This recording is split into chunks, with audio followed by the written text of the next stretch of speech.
कहते हैं ना कि राजनीति क्या नहीं कर सकती। राजनीति दो दुश्मनों को साथ में बिठा देती है और वो हमने देखा इंडिया अलायंस में कि सब एक दूसरे के पोजीशन वाली पार्टी एक साथ आ खड़ी और वर्तमान में इसी राजनीति ने दो भाइयों को एक मंच पर ला खड़ा कर दिया, राज ठाकरे और उद्धव बालासाहब ठाकरे, जिन्हें खुद बालासाहब ठाकरे नहीं मिला पाए, वर्तमान राजनीतिक परिदृश्य ने मिला दिया।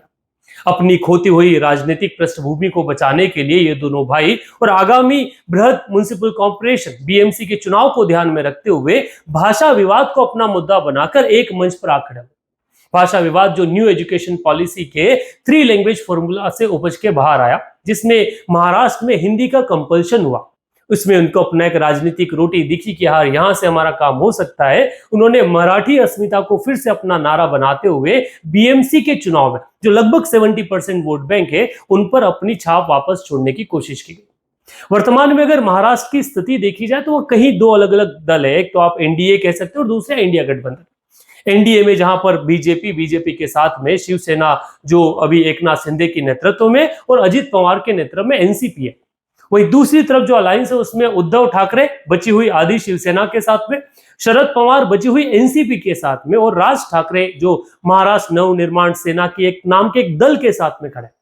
इन अगर पार्टियों को देखा जाए तो इनका राजनीतिक परिदृश्य, इनका वोट शेयरिंग लगातार कम होता जा रहा है और इसको ही ध्यान में रखते हुए आगामी बीएमसी चुनाव से पहले इन्होंने फिर से अपने मराठी अस्मिता को ऊपर लाने की कोशिश की और वो जो एक भाषा विवाद जो है उसे बढ़ाने की कोशिश की।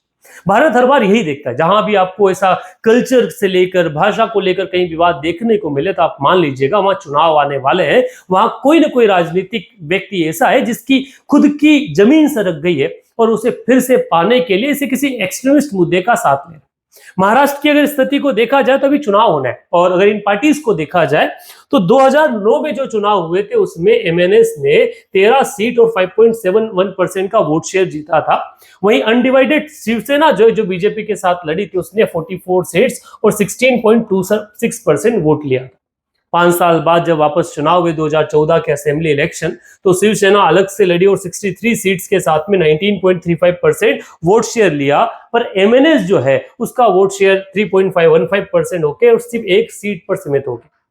2019 में फिर भी शिवसेना लड़ी, ठीक है, 56 सीट्स जीती और 16.141% वोट शेयर मिला, पर एमएनएस की हालत फिर खराब हुई। उनका वोट शेयर जो 3.15% था वो 2.25% पर जा पहुंचा और सीट थी एक।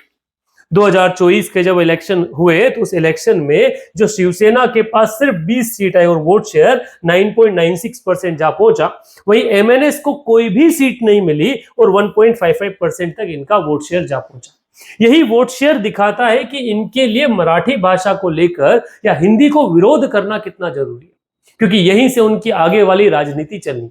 अभी वर्तमान में होने वाले बीएमसी चुनाव के आधार पर देखा जाए तो मुंबई में लगभग 70% पॉपुलेशन जो है वो Marathi speaking population, Marathi voters वहां पे आपको देखने को मिलेंगे और उन्हीं 70% मराठी वोटर को टारगेट करने के लिए फिर से भाषा विवाद जो है वो बाहर निकल कर आए। आप भाषा विवाद को लेकर क्या ओपिनियन रखते हैं? ये उद्धव ठाकरे राज ठाकरे के अलायंस को लेकर क्या ओपिनियन रखते हैं? कमेंट बॉक्स में जरूर लिखें।